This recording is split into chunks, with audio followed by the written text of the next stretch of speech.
Hey, my name is Monica Bolnez and welcome to my channel. We are the only species that consumes another species' milk because it's so bad for your skin. It really has helped with transforming my diet and my health. Hey guys, so today I wanted to talk about how I've been living dairy-free for 3 years. There is a lot of information that I have on this since I've been doing this for 3 years. I put together a bunch of notes to be able to give you guys all the information you need in case you do want to start living dairy-free. I know there are tons of people out there who feel like they're lactose intolerant or feel like they don't digest dairy properly, but they're really scared about taking the leap just because cheese is great. And it's really hard to cut out something like cheese and milk, or so you may think. First of all, I wanted to talk about why I did this to begin with. I'll be coming up on 3 years in March. The reason why I started to do this in the first place is because I'm lactose intolerant, number one. So lactose intolerance is actually when you don't produce the lactase enzyme to break down lactose that's in dairy products. So this is actually a deficiency, and it's not an abnormality. The abnormality is actually when you can digest dairy and when you do produce the lactase enzyme. So the human body actually wasn't capable of that before, and we've actually evolved since we as a species and society do consume dairy as we should not. That's number one reason why I decided to do this in the first place. I also really wanted to do it because I thought it would help me lose weight, and it did. So before, I'd eat a lot of milk and cheese to the point where I'd put milk in my eggs in the morning to make them fluffier. I'd put cheese on like everything. In cutting out dairy, did lose 30 pounds. Among other things, among a lifestyle change and just an overall mindset change, of course, but cutting out dairy was one of the bigger reasons why I was able to lose so much weight. Cutting out an entire food group, it sounds crazy, but it's a lot easier that way because you give yourself no option. When you're giving yourself the option of, okay, maybe I'll do it sometimes, it's like, when do I do it? When is it too much? When have I passed that point where I feel like, all right, you've eaten too much dairy today, you've eaten too much dairy this week. So I just roll it out all together, and it really has helped with transforming my diet and my health. The third reason why I did it is because it's so bad for your skin. Dairy has been scientifically proven that it's the cause of a lot of acne. If you're also wondering why you're getting a lot of pimples lately, why you get pimples after eating certain things, it might help to take a look at your diet and see if you're consuming a lot of dairy. Another thing is that overall, I noticed that when I did start cutting it out, I started eating a lot healthier. So if I sat down at a restaurant and I cut out everything in the menu that had any type of dairy that couldn't easily be supplemented. So when I started doing that, I noticed that what I would be left with on the menu were the healthiest options there. Another fun fact that I learned while doing this is that other than the fact that we're all supposed to be lactose intolerant in a way, we are the only species that consumes another species' milk. So if you really think about that, that's really gross, and we shouldn't be doing that. That's gross. After learning that, it kind of really helped me stay on track in noticing that that's something that I shouldn't be consuming anyway. So if that helps for you at all, I want to touch on how I went about the whole process. The first thing that I did is I cut dairy out for a week just to see how it would feel. Literally a week turned into 3 years. I don't know where the time has gone. It doesn't feel like it's been 3 years. Honestly, it really feels like this is a really healthy way to live my life, and I almost can't even imagine how I ate before I did this. In that week, I talked to my doctor about what the options were as far as consuming calcium. I wanted to make sure that there was enough calcium in my diet where everything else was going to be on track, and bone health, dangers of developing osteoporosis or anything like that, skepticisms that I had about the process. And my doctor reassured me that a lot of times we do get our calcium in other ways that we don't even realize. I do drink lactose-free milk that also has normal amounts of calcium, and this really helps to supplement milk. So if I do want to have cereal or a protein shake or something like that, I do drink milk. It just doesn't have lactose in it, and therefore it's dairy free. I'm actually going to include a picture or a link of that somewhere on this video.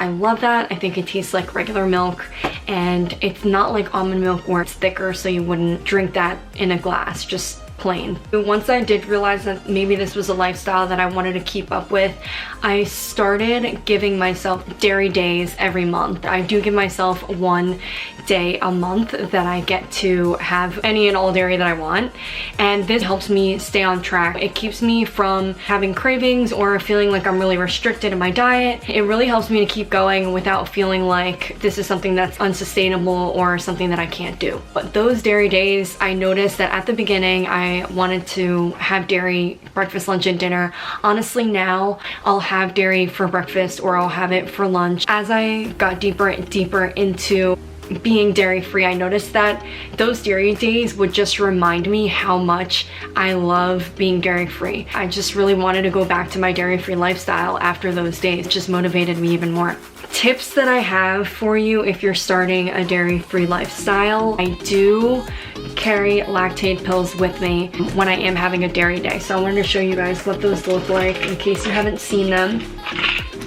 I have a bunch. I always forget these and I end up just buying a new one every time. This is what they look like. This is the CVS brand. It's just the generic for the LACTAID brand. It's just a tiny pill. You have it with your first bite of dairy and you're good. Honestly, that's not the case for me. My friends know this about me. If they see me with these pills, I have like a whole handful. I can't just have one and I'm good. And honestly, that's another reason why I started doing this to begin with, because it was really annoying to have one of these with almost every bite, and I wasn't enjoying my food. So this is an option for you if your intolerance really isn't that bad and you're not looking to cut dairy out for weight loss purposes or whatever it is. These might help you a lot. It also might help you kind of figure out if you're lactose intolerant and how lactose intolerant you are, depending on your discomfort level and how you feel after you take those pills and eat dairy. Other than the LACTAID pills, there are dairy alternatives. Some that I like, some that I don't like. The number one alternative that I've tried is Daya. I actually went to a pizzeria that had pizzas made with Daya, and as long as the cheese is melted, it really does taste good. Yeah, you can't tell. It's a little different. I wouldn't eat it if it's not melted. It does taste really weird if it's like in sprinkle form. Other tips that I have for you other than Daya and fake cheeses: mayonnaise is not dairy. This is a common misconception and everyone always asks me, how can you eat mayo if you're lactose intolerant? It's actually made out of eggs. So mayo is fine. It's actually great to put in a sandwich if you feel like you're missing the cheesy consistency and want something to kind of hold it all together. Another thing, butter. The lactose is actually processed out, so it has a really low lactose count and it's very easy to digest, especially if you're very lactose intolerant like me. So if I can digest it, you probably can. That's really good to know, because especially eating out at a restaurant, butter is kind of inescapable. Even if you go to a steakhouse and you're getting a steak, they probably cook your steak in butter. So just keep an eye out, especially at restaurants. I know it might seem hard, like you can't eat with the dietary restriction at a restaurant, but it's actually a lot easier than you think. Honestly, most of the time all I have to do is tell my waiter or waitress that I don't want any cheese on my dish because I have a lactose intolerance or a dairy allergy, which they're actually two different things, but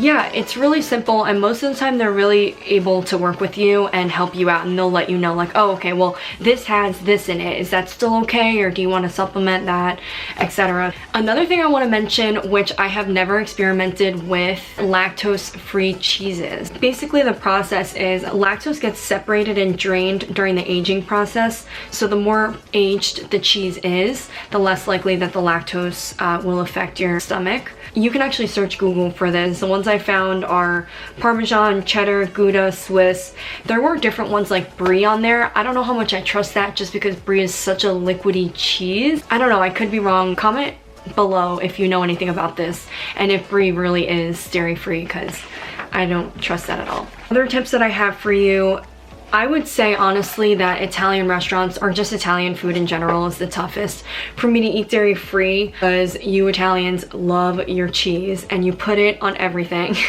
So I would honestly stay away from Italian places if you're just trying this out, because it's gonna be really tough.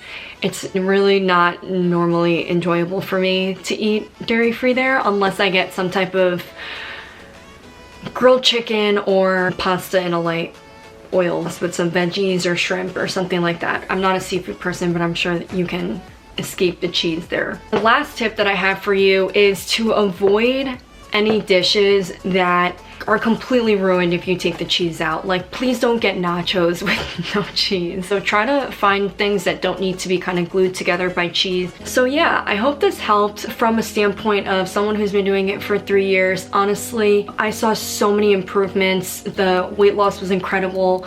The way that it affects my skin is amazing. Very rarely do I get a blemish, a pimple, a breakout, just because I am removing a huge food group that is a major cause of that. Also, as far as my eating habits, they are a lot healthier. I really do stay away from unhealthy options as a result of this, even more so than I already would. Yeah, I highly recommend if you guys want to try this out. Let me know if you have tried this or if you're looking to try this out. If you have any questions, comment below and I'll try to get back to everyone and help you guys out on this journey. I hope you stay tuned for further videos. Oh, and let me know what other videos you want to see. If there's anything that you want me to talk about, comment below and let me know. Thank you guys so much for watching. If you could like, subscribe so I know you're out there, and I'll see you soon. Bye.